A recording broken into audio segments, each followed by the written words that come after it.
graça e grande influência. Então, irmãos, a justiça de Deus, né, ela exigia o que? A Bíblia diz que toda alma que pecar, esta vai. Toda alma que pecar, isso, me ajuda, ela vai morrer. A Bíblia diz que o salário do pecado é. A Bíblia está falando de atitude e consequência, ok? Atitude e consequência. A consequência do pecado é a morte.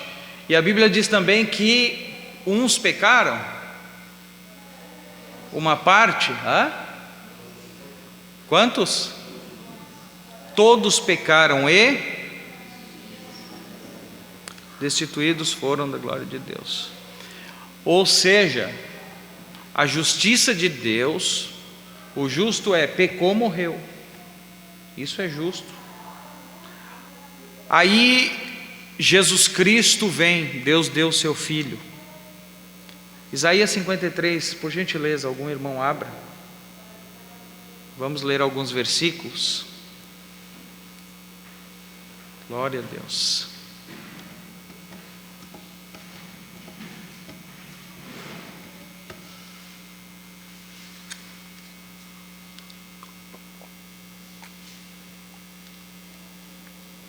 Isaías 53. Pode ler a partir do primeiro. Isaías 53. Quem acreditou em nossa mensagem? A quem o braço do Senhor foi revelado? Pode ler. Porque cresceu como o renovo diante dele e como raiz de uma terra seca. Ele não tinha beleza nem formosura, que atraísse nosso olhar para ele, e nem aparência para que nós os desejássemos. Continua.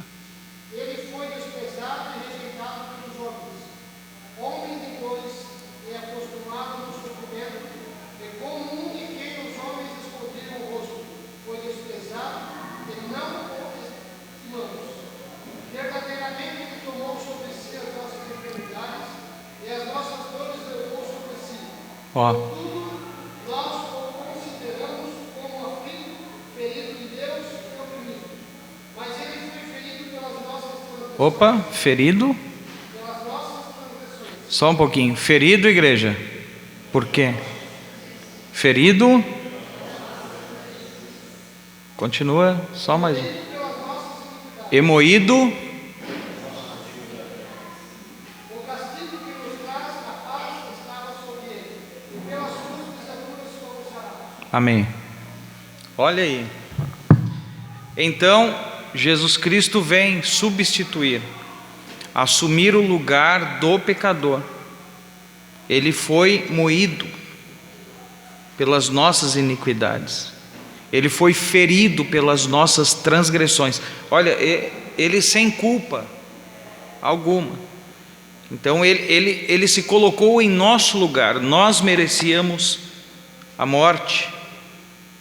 O ser humano, na sua natureza pecaminosa, merece a morte. Isso é a justiça. E aí Jesus vem e ele é moído. A Bíblia Sagrada diz que agradou a Deus moê-lo. Agradou a Deus, olha o amor de Deus para com a humanidade. Agradou a Deus moê-lo, fazendo-o enfermar. Que coisa tremenda, né? O pai olhando para o filho, e por amor à humanidade pecadora que virou as costas para Deus, ele então agradou moer o seu filho, para que se cumprisse a justiça. E agora, irmãos, nós nos deparamos com a maior oportunidade que alguém poderia ter. Oportunidade que não tem preço, uma oportunidade de estar com Deus e nos aproximar de Deus. Esta barreira agora, o véu do templo se rasgou e Deus nos deu esse acesso, mas para quem aceitasse o sacrifício de Jesus, para quem aceitasse o sangue de Jesus, o amor de Deus, para quem reconhecesse o valor da cruz, o valor do sofrimento de Jesus Cristo pela sua vida. E agora aceitando, acreditando nisso, nós então somos livres da morte, não porque merecemos, mas porque simplesmente aceitamos o amor de Deus para com a nossa vida. Os irmãos estão entendendo até aqui? Amém? Agora, meus irmãos, muitas pessoas rejeitaram e continuam rejeitando esta oportunidade. Para quem rejeita, para quem não aceita esta oportunidade, a justiça de Deus igualmente vai ser executada. Igualmente, de igual forma, nada vai mudar. Ou eu aceito Jesus como meu substituto na morte, presta atenção, ou eu vou morrer, porque isto é justo. Não estou falando da morte, eu estou falando da eternidade, a morte eterna, né?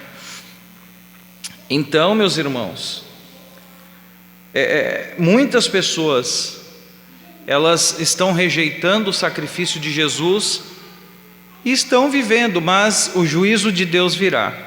E nós estamos tratando aqui, não é do juízo final, né? Não é do juízo final, nós estamos falando do juízo de Deus que vem na grande tribulação, ou seja, flagelos, coisas terríveis que vão acontecer, e o diácono Maurício vai abordar quando os selos forem abertos. Ele vai trazer isso na próxima aula. Glória a Jesus.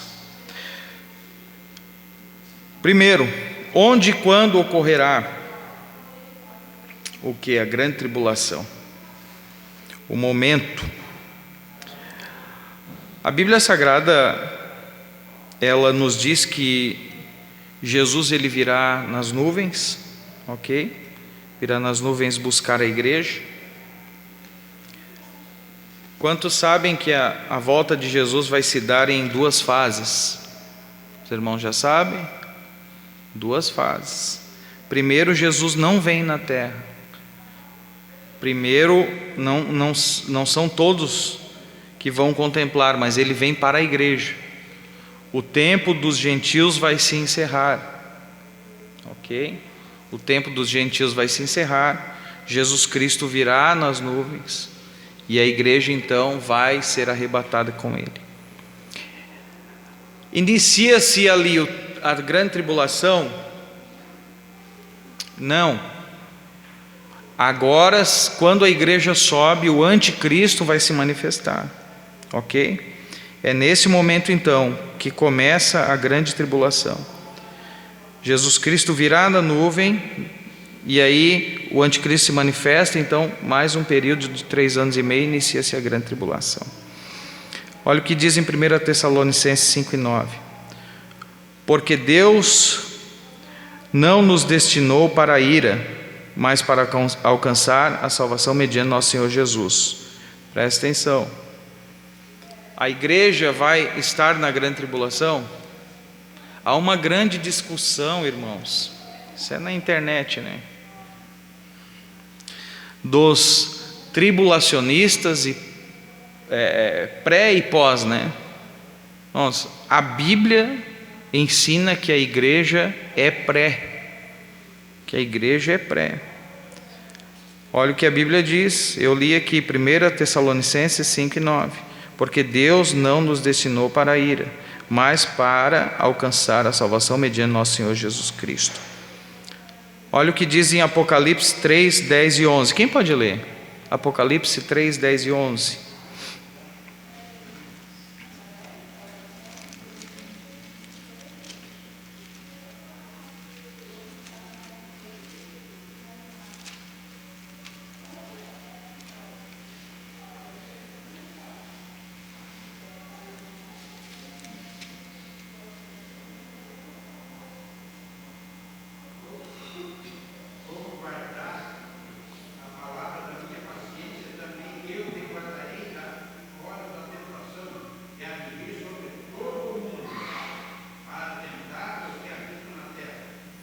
Como guardaste?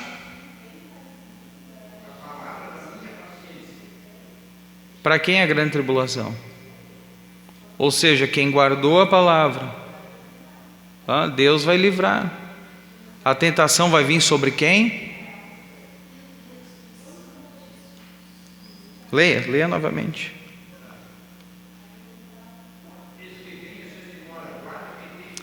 Não, antes. O 10, porque guardasse a palavra.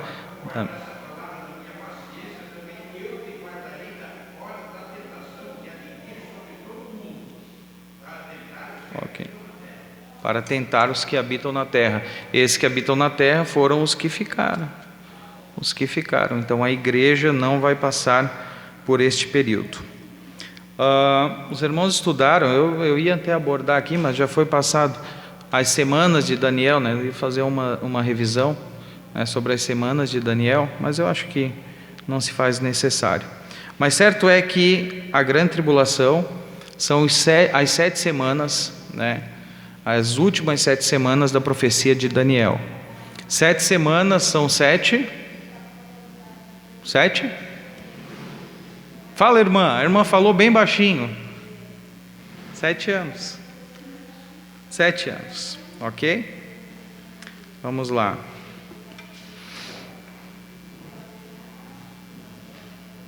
A duração é aqui que nós estamos.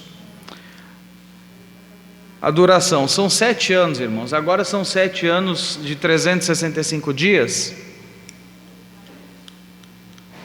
7 anos judaicos. Quantos dias tem o ano judaico? Os irmãos aprenderam já.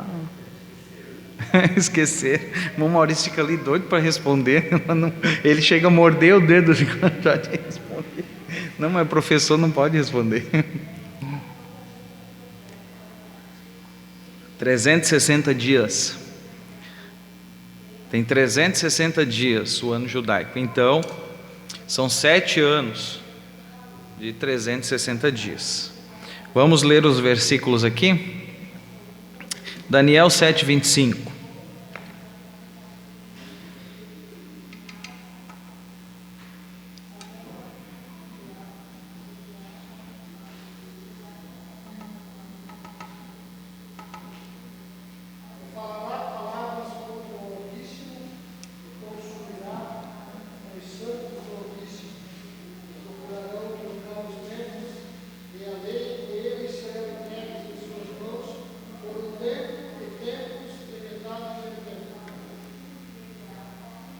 E agora? Tempos e metade de um tempo. Que está falando do tempo que foi estabelecido na profecia de Daniel. Então, um tempo, tempos e metade de um tempo. Está falando de 3 anos e meio. Na verdade, o anticristo ele virá, né? E ele vai fazer ele vai ser aceito. Ele vai ser aceito. Ele vai vir e vai demonstrar o poder, a eficácia dele.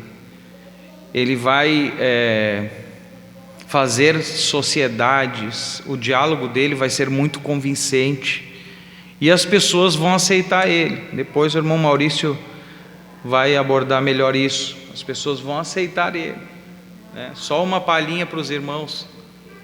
Quem é o maravilhoso cavaleiro que vem num cavalo branco? Olha o que está em Apocalipse 6:2. E vi então, eis que um cavalo branco e o seu cavaleiro com um arco, e foi-lhe dado uma coroa, e ele saiu vencendo e para vencer. Porque tem outros cavaleiros com uma... Quase falei cavalheiros agora. Cavaleiros com uma aparência terrível, né? A morte, destruição e tanta coisa. Agora esse vem num cavalo branco e saiu vencendo e para vencer, e tem um arco na mão. Quem é esse cavaleiro? Quem é? É o anticristo. Então muitas pessoas confundem e dizem que esse cavaleiro é Jesus. Não é Jesus não. Não, mas é normal. Eu já ouvi muita gente falar que esse é Jesus. Por quê, irmão? Isso não é assunto dessa aula, né, da introdução aqui, mas ele vai enganar. Então ele vai vir com um poder de convencimento muito forte, com uma aparência de piedade, de santidade, né? Vai trazer uma falsa paz ao mundo. Então esses 3 anos e meio vão ser extraordinários, né? Vai acabar com a fome, com as guerras, e muita gente vai acreditar que é Jesus. Muita gente vai acreditar que é Jesus.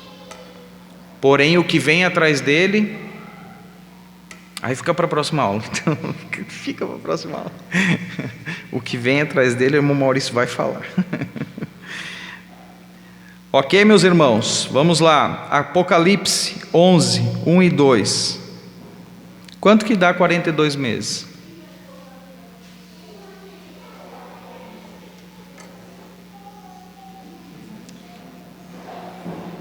Quanto que dá 42 meses? Ah, pastor Márcio, o senhor é professor também. Quem não escutou o pastor Márcio responde. Irmã Patrícia.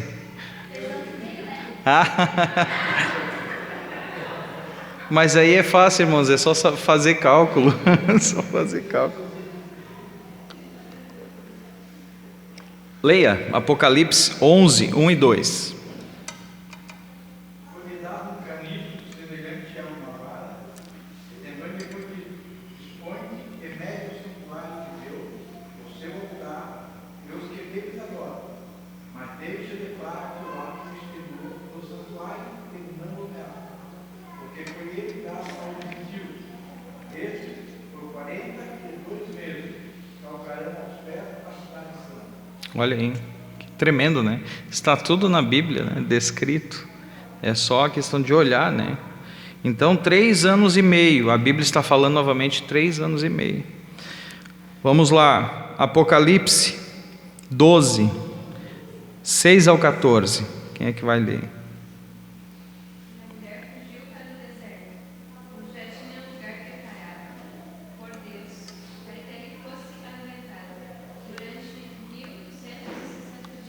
Espera aí, quanto que dá 1260 dias?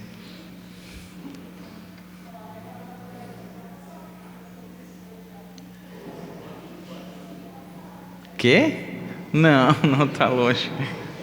Pega o celular aí, irmão, faz o cálculo. Quanto que dá 1260? A Débora vai responder, está fazendo cálculo. Não, o professor não pode dizer, já disse, não.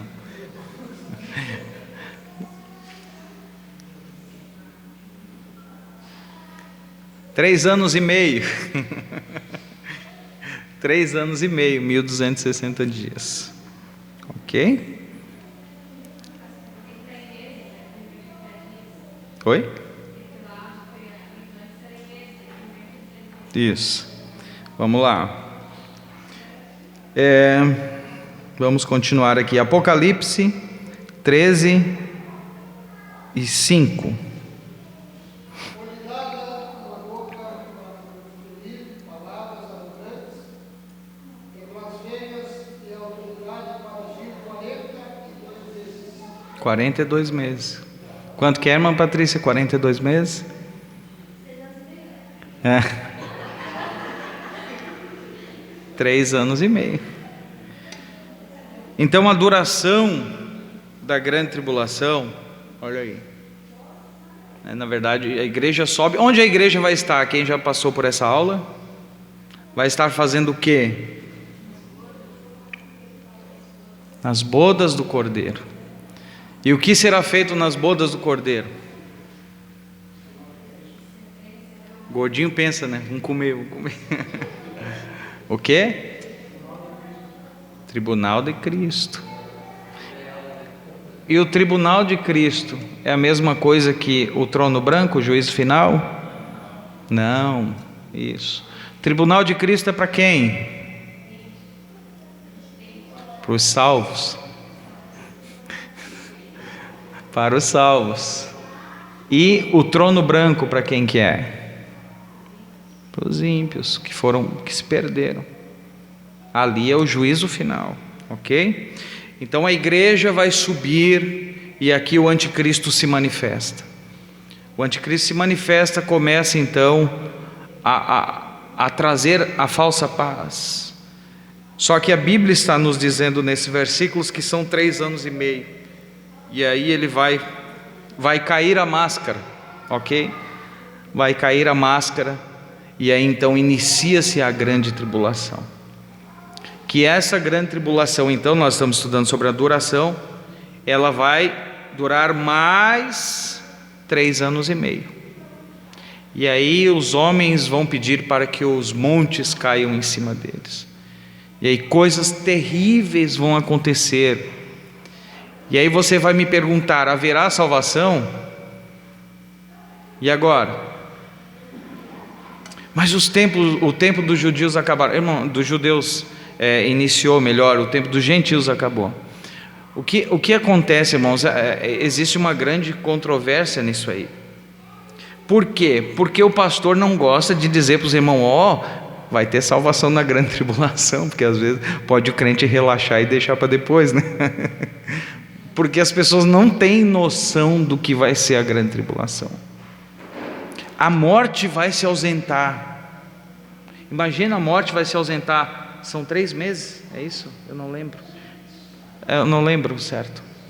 5 meses? A morte vai se ausentar. Agora imagina, as pessoas não vão, eles querem morrer de tanta dor, tanto sofrimento, e não vão morrer. Mas a Bíblia Sagrada diz que haverá salvação. Só que é difícil. É muito difícil, irmãos. Hoje nós temos liberdade. Às vezes as pessoas não querem participar de um retiro. É difícil. Vem dificuldade de participar de um retiro, de uma consagração. Agora imagina as torturas terríveis que vão acontecer na grande tribulação, e a pessoa acha que não, lá eu vou dar jeito. Isso é uma soberba muito grande do ser humano, porque a gente nem sabe se vai acordar amanhã. Então nós temos que estar preparados hoje, e aproveitar a graça que nos é concedida pelo amor de Deus. Amém, meus irmãos? Então é que geralmente os pastores não gostam de falar isso, né? Mas haverá, mas é perigoso, ok? A visão do trono. Vamos ler aqui. Vemos no capítulo 4 de Apocalipse a visão de João, estando em espírito teve do trono de Deus, do trono de Deus. João fornece uma superficial descrição daquele que estava no trono, o que cremos ter ocorrido pela grandiosidade suprema de Deus e a impossibilidade de ser plenamente entendido pela mente, ainda que João estivesse em espírito, mas alguns seres foram mais detalhadamente descritos. Só que, irmãos, a gente às vezes lê as profecias da Bíblia sobre as visões do céu, né? E uma roda, e os seres, e a gente começa a ficar, meu Deus, o que é isso? Mas imagina eles vendo e tentando explicar o que viram. Eu tenho um amigo que ele foi arrebatado ao céu, e tudo que ele fala a respeito daquilo que ele viu, ele tenta aproximar de alguma coisa que existe na terra, porque senão nós não vamos entender. Então, muita coisa, João está tentando fazer um paralelo, para que a mente humana tente se aproximar do que é, porque é muito difícil descrever a grandeza. São coisas que vão muito além daquilo que a gente viu, muito além do conhecimento humano. Mesmo estando em espírito, ele teria que explicar a homens naturais, a homens, né? Então fica difícil de explicar. Então uma grande parte é feito por a explicação por semelhança, por paralelo. Então muita coisa assim para nós, mesmo tentando explicar, fica muito difícil de entender, né? Muito difícil de entender. Então ele viu o trono, ele viu a grandeza de Deus. Aí o que ele conseguiu detalhar, ele detalhou, né? Mesmo que ele falando assim, é a semelhança de um leão. É a semelhança de um homem, porque imagina, tinha olho por toda a volta. Imagina um leão que tinha olho por toda a volta. O que é isso? Mas é a semelhança. Fica difícil de explicar, ok? Mas certo é que João, ele começa a falar a respeito de algumas coisas. E ele, então, irmãos, ele vê primeiro, e ele fala sobre isso, sobre os anciãos, em Apocalipse 4:4, ok?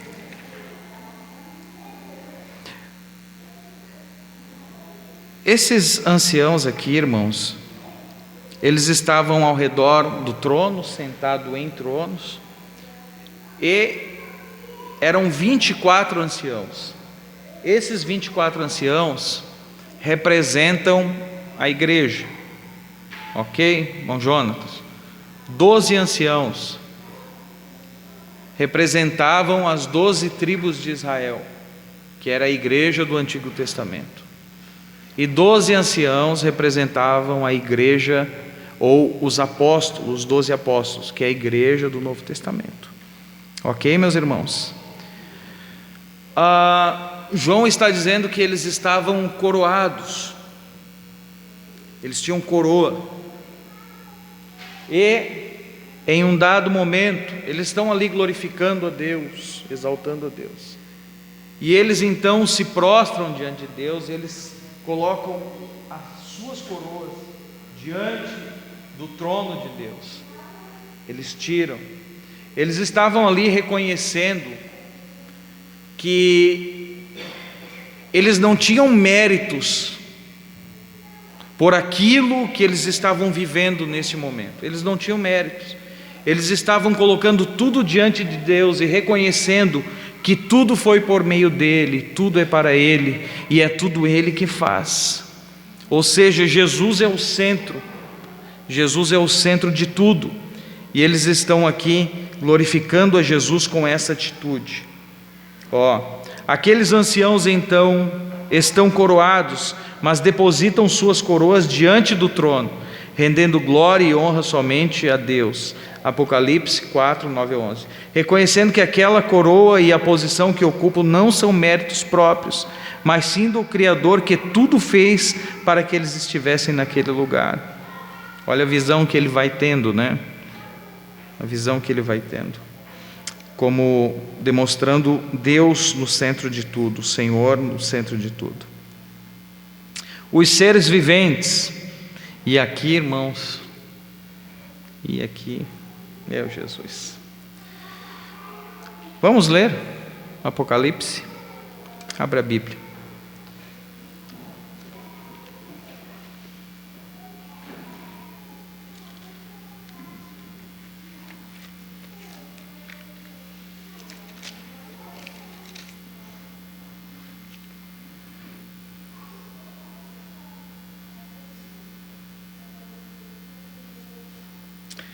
Vamos lá, vamos ler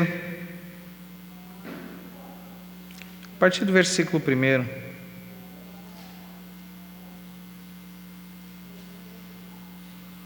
Vamos ler até o versículo 8. Até o 9 pode ser. Quem vai ler, por gentileza? Do 4 ao 9, Apocalipse. Capítulo 4, versículo 1 ao 9, melhor.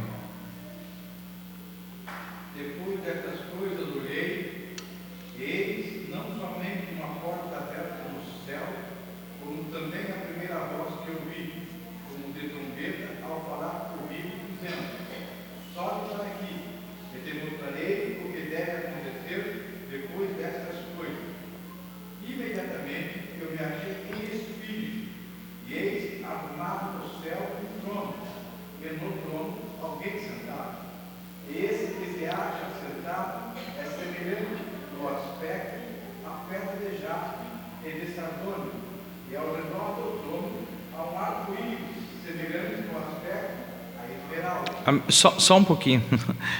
Você consegue imaginar isso? Você consegue imaginar? Eu estava orando, né, sobre isso, preparando a lição e orando. Aí eu tento imaginar, né, essa descrição aqui de Deus, o aspecto de Esmeralda. Continua lendo aí, irmão. Ao redor. Isso. Há também 24 tronos, e assentados neles 24 anciãos vestidos de branco, em cujas cabeças estão coroas de ouro. Do trono sai relâmpago, vozes e trovões, e diante do trono há 7 tochas de fogo, que estão os 7 Espíritos de Deus. Há diante do trono como queimar de vidro, semelhante ao cristal. E também, no meio do trono e à volta do trono, 4 seres viventes, cheios de olhos por diante e por detrás. O primeiro ser vivente é semelhante ao leão. O segundo, semelhante ao novilho. Leão, novilho, vamos lá. O terceiro, como de homem. De homem. E o quarto vivente é semelhante à águia quando está voando. Águia voando. Continua. E os 4 seres viventes, tendo cada um deles respectivamente 6 asas, estão cheios de olhos ao redor e por dentro. Não tem descanso, nem de dia, nem de noite, proclamando: Santo, Santo, Santo é o Senhor Deus, o Todo-Poderoso, aquele que era, que é e que há de vir. Quando esses seres viventes derem glória, honra e ações de graça ao que se encontra sentado no trono, ao que vive pelos séculos dos séculos.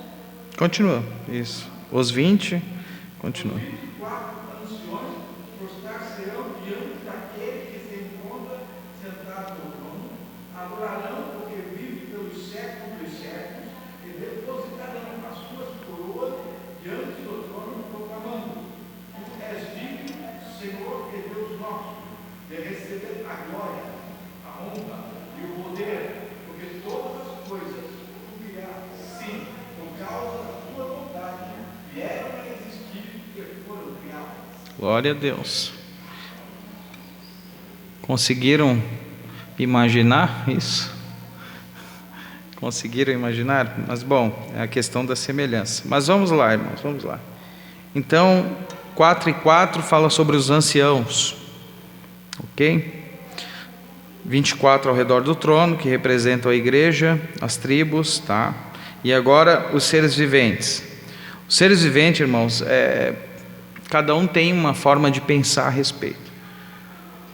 Uns dizem que eram seres angelicais, como os querubins mencionados em Ezequiel, né? Agora, o que nós entendemos que pode ser? Pode ser isso aqui, a poderosa manifestação de Deus entre os homens através de Jesus Cristo, revelada nos evangelhos. Por que a gente entende isso? Porque cada um dos evangelistas apresenta Jesus com uma característica, cada um dos evangelistas. Então Mateus, ele vai apresentar Jesus Cristo como rei, né? Então esse ser, né, o leão com a sua imponência, né, com a sua força, né, ele é um animal que sempre foi muito respeitado, né, sempre foi muito respeitado. Então nós podemos entender aqui que o leão está representando o evangelho de Mateus, apontando para Jesus como rei, tá, irmãos? O novilho, Marcos, ele apresenta Jesus como um servo, Então o novilho fala de servir, da humildade. Então Marcos, ele apresenta Jesus como servo. O homem, né? Lucas, ele apresenta Jesus como o filho do homem, E a águia, João, apresenta Jesus como filho de Deus, ok? Então, esses seres aqui, irmãos, né, eles estão apontando para Jesus Cristo, eles estão mostrando Jesus Cristo, a personalidade, a figura de Jesus. E estes seres vão ser agentes ativos na convocação dos cavaleiros. Ou seja, o evangelho que aponta Jesus, que veio para trazer paz e dar a grande oportunidade aos homens, vai também apontar que este Jesus que veio trazer esta oportunidade de substituir, de substituição, ele então também virá um dia para manifestar o juízo para quem rejeitou esta oportunidade. Então isso vai acontecer. Esses seres que representam aqui, podem representar o evangelho apontando para a figura de Jesus, a palavra de Deus, a palavra de Deus, que vai então manifestar o juízo de Deus sobre os homens que rejeitaram a Deus. Então ocorrerá a grande tribulação. Os cavaleiros virão. Misericórdia. Os cavaleiros virão. Isso é terrível. Ok? Os irmãos têm alguma coisa a falar? Querem acrescentar alguma coisa? Os irmãos têm liberdade. Não querem? Alguém quer falar o que entendeu dos seres viventes, do trono? Como é que nós vamos falar, Ou for revelado?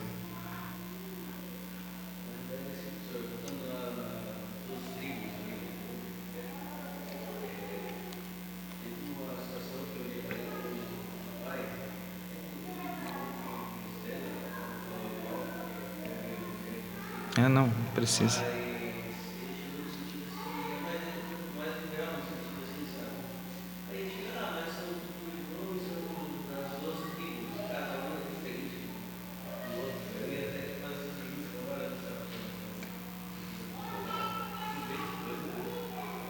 Eu sou da tribo de Jesus.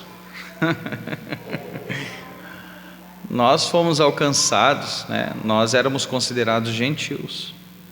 Então nós fomos alcançados, porque isso é fruto da misericórdia de Deus, Deus deu aquela visão para Pedro, e ele então foi a Cornélio, e ali iniciou-se. O apóstolo Paulo pregou para os gentios, e por isso chegou em nós. Agora ele dizer que nós somos todos da mesma tribo, não tem lógica. Que ele pode ser da tribo da tatuagem, viu? Acertei até a tribo dele, é do tribal. Ele é do tribal, nós somos da tribo de Cristo. Ok? Vamos lá. O livro do juízo. Então estava nas mãos do Pai um livro escrito por dentro e por fora. Um livro escrito por dentro e por fora dá de ser lido, ok? Eu leio aqui, leio pelo menos o que está fora, se eu não abrir ele. Então nós entendemos que era tipo pergaminho, pergaminho enrolado, e aí ia se abrindo e ia se lendo o que estava escrito, de uma forma mais clara. Esse livro estava nas mãos do Pai, olha aqui. E João, vamos ler também, irmãos, vamos ler, a gente não ficar só falando assim, vamos ler. Vamos lá. Apocalipse 5. Vi na mão direita do que estava sentado sobre o trono um livro escrito por dentro e por fora, selado com 7 selos. Mas essa questão dos selos aqui, teve gente que disse que recebeu uma revelação que vai abrir os selos.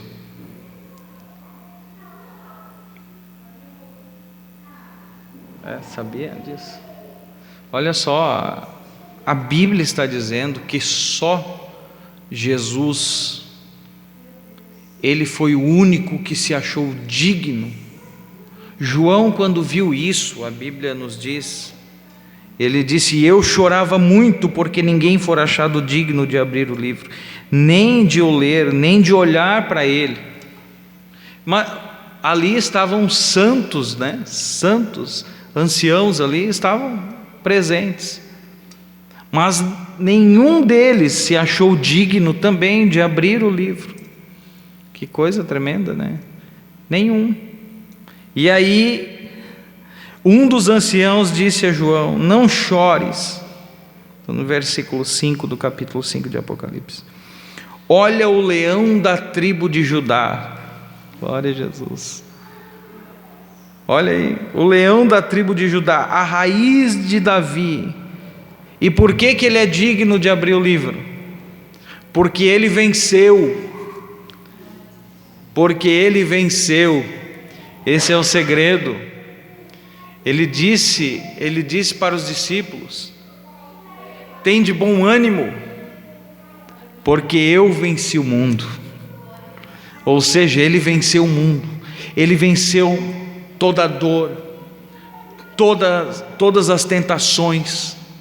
Ele estava sujeito como nós, mas não errou, não reclamou. Que a perfeição de Jesus Cristo, né? Sacrifício perfeito. Ou seja, ele venceu em tudo. Então, o ancião disse: o leão da tribo de Judá, ele é digno de abrir. E João olha, esperando ver o leão. E quem que aparece? O cordeiro. Aparece o cordeiro. Aí então João vai compreender o porquê que ele é digno de abrir o livro. Por que ele é digno? O cordeiro já aponta para o sacrifício de Jesus. Ele é digno porque suportou o sofrimento, suportou a proposta que lhe foi apresentada. Ele suportou a dor que nós lemos de Isaías 53. E por isso ele foi achado digno de abrir o livro e desatar os 7 selos. Que coisa maravilhosa. Nosso Jesus é poderoso. Então foi isso que ele entendeu. E foi nos passado para abordar isso também, né? Sempre que Deus, agora é um parêntese aqui, sempre que Deus tem um propósito, ou um grande propósito, tem que voltar aqui, senão os irmãos lá não escutam, um grande propósito para realizar na vida de uma pessoa, ele vai passar também por grandes provações, para estar apto para desvendar isso que Deus tem para a vida dele, para fazer aquilo que Deus tem para a vida dele. E aí, irmãos, muitas pessoas, eles são provados, mas não obedecem. Jesus Cristo, a Bíblia Sagrada diz que ele foi obediente até a morte. Glória a Deus. Agora Deus tem um propósito para com cada um de nós, mas nós precisamos ser aprovados, nós precisamos passar por este caminho. E para nós passarmos e alcançarmos o que Deus tem para as nossas vidas, nós vamos precisar ser obedientes em tudo, em tudo. É a provação que Jesus passou. Hebreus, vamos ler aqui, 5, 8 e 9. Embora sendo filho, aprendeu a obediência pelas coisas que sofreu, e tendo sido aperfeiçoado, tornou-se o autor da salvação eterna para todos os que lhe obedecem.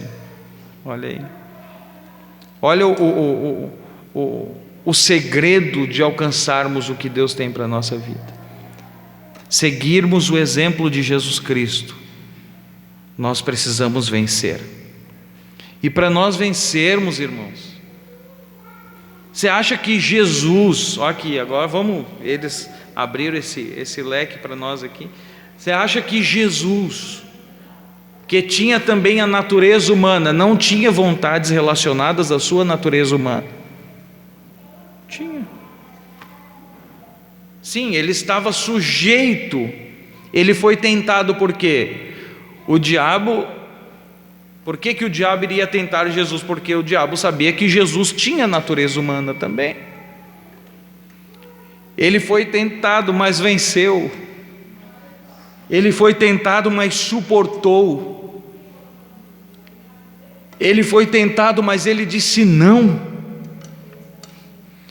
Ele resistiu todas as provações. E agora, quando não havia ninguém para dar continuidade naquilo que precisava ser dado continuidade, João chora desesperado, e o Cordeiro, aquele que venceu, aparece. Então Deus tem vitória para cada um de nós, mas nós precisamos obedecer a palavra de Deus. Nós precisamos nos sujeitar às autoridades, nós precisamos trilhar o caminho que Deus propôs para nós, e nós vamos chegar lá no final, aleluia. Se nós descermos à sepultura, glória a Jesus, nós vamos, antes de descer, dizer: combati o bom combate, acabei a carreira e guardei a fé. Aleluia, amém, meus irmãos? Glória a Jesus. Glória a Jesus. Então, Jesus Cristo, o Cordeiro, foi o único habilitado para abrir o livro, desatar os 7 selos. Porque em Filipenses 2:8 diz que ele foi obediente até a morte, e morte de cruz. Deus continua preparando servos para exercerem grandes ministérios preparados por Ele, mas para receberem esta habilitação, precisam passar pelo processo divino em obediência, segundo o exemplo de Jesus Cristo. O momento do juízo. Em seu ministério terreno, Jesus Cristo veio para salvar, não para julgar. João 12:47. No entanto, chegará o momento em que aparecerá como juiz de toda a terra. Vamos ler Atos 17:30 e 31. Ora, não levou Deus em conta os tempos da ignorância. Agora, porém, notifica aos homens que todos, em toda parte, se arrependam, porquanto estabeleceu um dia em que há de julgar o mundo com justiça, por meio de um varão que destinou e acreditou diante de todos, ressuscitando-o dentre os mortos. Jesus Cristo será o agente principal, não somente no juízo final, mas no juízo que virá sobre a terra durante a grande tribulação. Jesus veio então para salvar. Esta mensagem está sendo pregada. Jesus veio para salvar. Jesus quer salvar. Jesus ama a humanidade. Mas o que foi dito no início se repete agora. O juízo, a justiça de Deus se estabelecerá. A proposta é, irmãos, vamos nos humilhar diante de Deus, porque esse dia está muito próximo de chegar. E ai daqueles que ficarem aqui, ai daqueles. Não permita que o diabo te engane, não permita que o teu coração te engane, não permita que os desejos deste mundo engodem os teus olhos e te façam perder esta que é a maior oportunidade que a humanidade tem, de um dia subir com Jesus Cristo. A Bíblia Sagrada diz que lá não haverá mais dor, não haverá mais pranto, não haverá mais morte. Ele enxugará dos nossos olhos todas as lágrimas. Vamos nos render à vontade de Deus neste curto espaço de tempo que estamos vivendo aqui na terra. Vamos nos sujeitar à vontade de Deus, ainda que passando por momentos de dificuldades, de dores, de sofrimento, mas vamos nos sujeitar à palavra do Senhor, porque uma coisa é certa: vai valer a pena.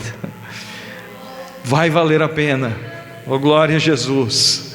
A trombeta vai soar, aleluia, e quem estiver preparado vai ter o seu corpo transformado num abrir e fechar de olhos, num átomo de tempo. É a menor partícula que pode ser contabilizada.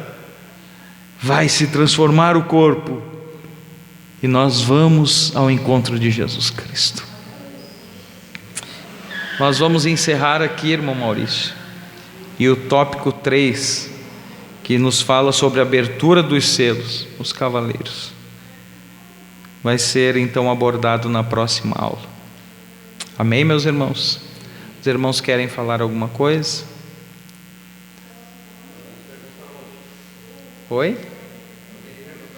Os irmãos podem perguntar na próxima quarta. Então, são muitos assuntos aqui, irmãos, que vão nos deixar, com desejo de, nessa aula, de a gente entrar, mas aí nós temos que nos limitar. Esta é uma introdução para a abordagem da grande tribulação. A abordagem mesmo vai ser a partir do tópico 3. Nós só introduzimos o assunto. Certo é que está muito perto, O diabo está enganando as pessoas, e as pessoas estão ocupadas com tantas coisas, se esquecendo de Deus, lutando pelos seus interesses e brigando pelas coisas que são aqui da terra, que vão ficar na terra, se esquecendo que existe uma alma que é eterna, e que se ela partir sem Deus, não tem volta. Vamos orar? Se coloca de pé, em nome de Jesus.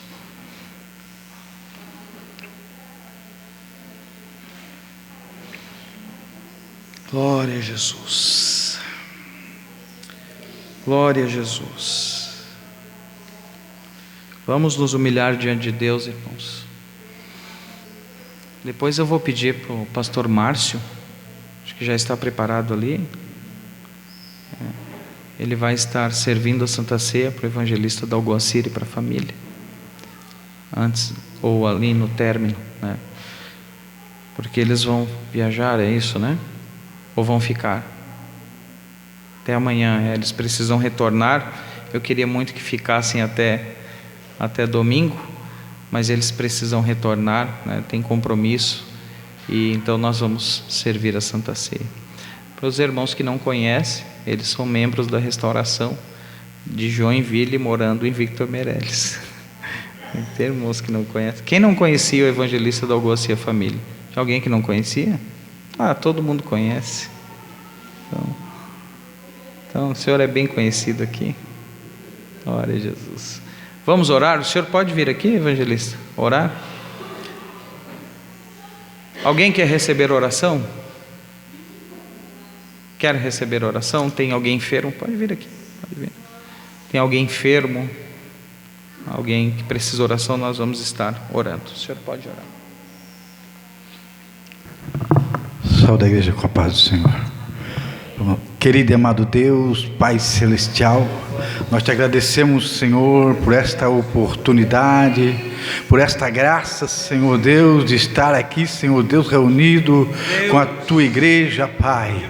Pai, que pedimos agora, Senhor, a tua graça, a tua bênção, Senhor Deus, sobre cada componente, Senhor Deus, desta família, Pai. Uma família, Senhor, unida, Senhor Deus, pelo sangue de Jesus, pelo teu sangue ali na cruz do Calvário, Senhor, pelo teu sofrimento, pela dor, Senhor, que passaste ali, Senhor Deus, para nos unir, Senhor Deus, num só corpo, numa só esperança, numa só graça. Meu Deus, muito obrigado, Pai. Pai, queremos te agradecer, Senhor Deus, por tudo, e pedir, Senhor Deus, perdão. Perdoa-nos, Senhor, porque muitas vezes erramos, muitas vezes pecamos, Senhor Deus, mesmo, Senhor Deus, contra a vontade, Tu o sabes, Pai. Agora pedimos, Senhor, a Tua bênção sobre cada um, que Tu venha dar saúde física, Pai, saúde espiritual, Senhor Deus, para que possamos estar preparados para o grande momento em que nós nos encontraremos contigo, glória a Deus, e estaremos para sempre contigo, Senhor Deus. Pai, muito obrigado, meu Deus, em nome de Jesus Cristo nós te agradecemos, amém.